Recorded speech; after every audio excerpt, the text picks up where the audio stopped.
Hi, so today we're gonna be talking about some good news. The first one is that a rare species of bee that it was thought to be extinct was spotted in Florida. So as soon as this bee appeared in the scene, scientists thought it might be gone for good.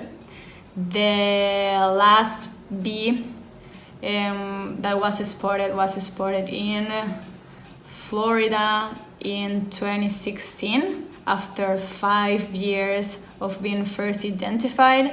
This was because of the inactivity because of the COVID-19 pandemic.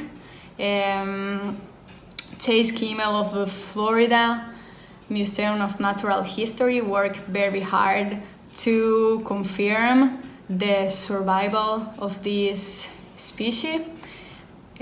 So at the beginning he couldn't believe it, and he used to find himself questioning his own eyes and judgment, identifying the characteristic of the bee. So he needed to look at pictures for a while to confirm the identity of the bee. Kimmel and his colleagues just spotted 17 of them to be able to see them and to record them for future protection. They choose two different places. The first one is the Lake Wales, and the other one is the Book Singing Tower. The Lake Wales has a very rare environment, and because it's formed with the scrub habitat, a kind that is pretty unlikely to be seen in the world. And they choose this place because the flowers that host this bee just grown in this environment, meaning that the bee has probably always been reduced in space. In all, besides the reduction of the geographic space, experts believe that also the destruction of the habitat might well be the reason why there's just a few of them. As the second news, we have that Ottawa's climate reporting requirement is also good for business. At the beginning of May, the government announced a program to help large companies to be able to recover from the COVID-19 crisis.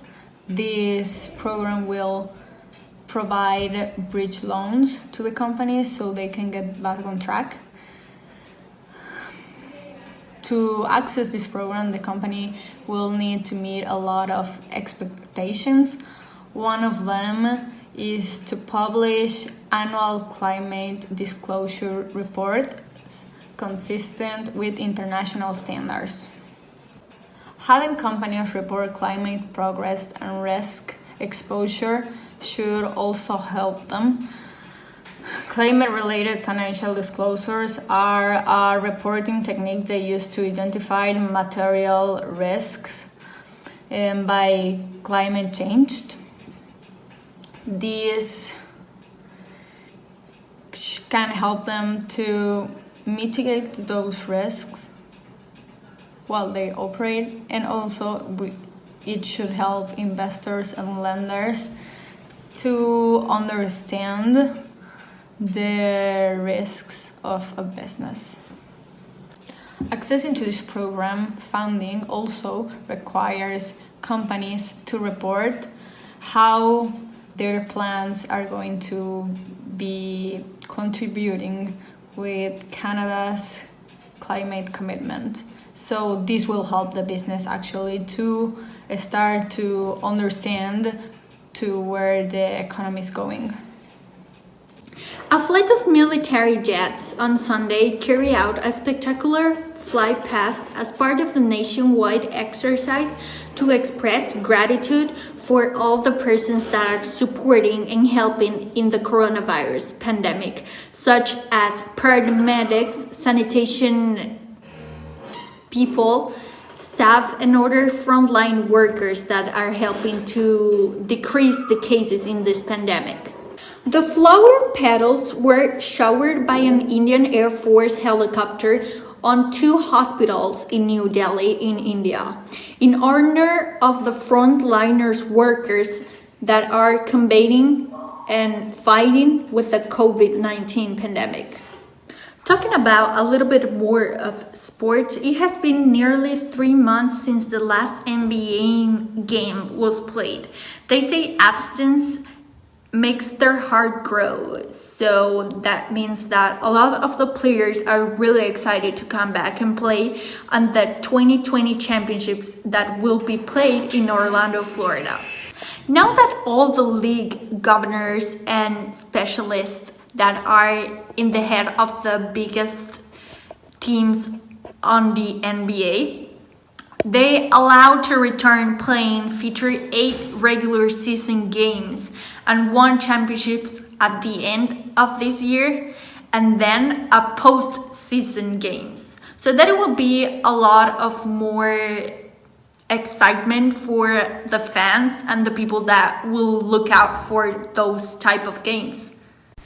Also, I think it's really important to mention that during this pandemic, we all been developing more specific learnings in everything. I mean, like, for example, this was supposed to be our senior year in high school, and now we learned that it's not just only to talk about a year specifically. It's more than just that. I think and I feel and agree with all my team workers and my friends that it's really important to appreciate every single moment we have been through and that we are going through at this moment, because at the end those moments are the ones that are gonna push us to be more and better persons for a future. Hello, in another news we have that a Ghanaian guy invented this solar power based basin during lockdown. This was to encourage the people to the sanitary habits. In Kumasi, the capital of this West African country, the 2-week lockdown to control the spread of the virus is what inspired Richard to create this invention. In less than 48 hours, the 32-year-old shoemaker Richard Kwanzaa and his brother Judy Osei managed to gather all the necessary supplies to run an old barrel metal into a hand-washing solar-powered based basin. This was to encourage the sanitary habits among the neighborhood. This machine was set to work on a 25-second timer and would not only need all the plumbing elements but as well all the electrical engineering, such as the sensor and the timer and the motor band, so yet had to be able to work as a normal hands-free sink. Fortunately, the streets of Ghanaian cities carry every component under the sun, and with Richard's friend who managed to handle all the electrical system stuff, he was able to finish his invention in just 5 days. And since a recorded video of Richard demonstrated on how this sink is used, the government of Ghana contacted the brothers to see if they could build more so that they could place them around the cities throughout the country.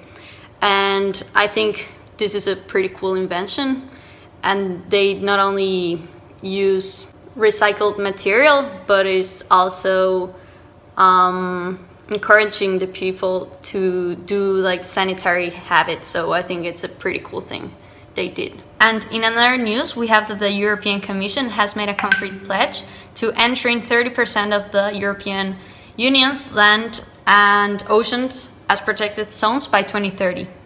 And to reach this end, they plan to raise over 20 million euro every year for the next 10 years from public but also private sources.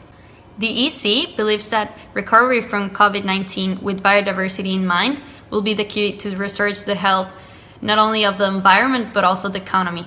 The proposed strategy focuses on finding targets to store damaged ecosystems and rivers and bringing back pollinators to agricultural land while reducing pollution, greening its cities, enhancing organic and diverse farming. In its effort to improve forest health, part of the plan is to implement strict protection and restoration projects for the remaining primary and old forests of Europe as early as next year. This is especially important when researchers suggest that 60% of species assessed in the continent are in decline. So this will be good news, not only for the economy, but the environment, which is pretty positive.